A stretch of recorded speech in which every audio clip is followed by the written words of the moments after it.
Now, the question that we're facing as individuals, am I willing to change my personal culture to fit the kingdom culture that God is trying to establish?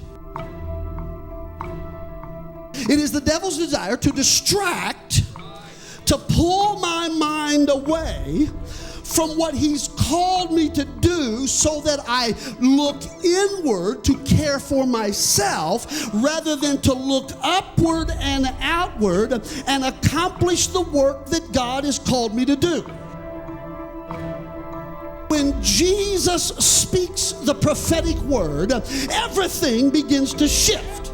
You don't have to keep looking at life the way you've been looking at life. You don't have to be depressed the rest of your life. But God's trying to open somebody's eyes to see that we are not weak and frail and anemic and about to die, but that we are called to walk in spiritual dimensions. The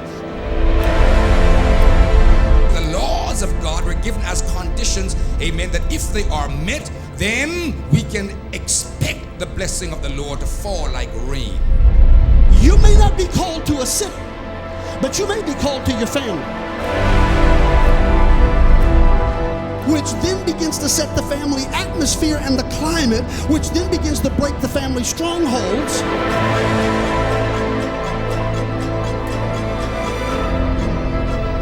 When you begin to walk in your spiritual authority and you begin to take your spiritual influence, it is then that you now have the power to reshape the culture.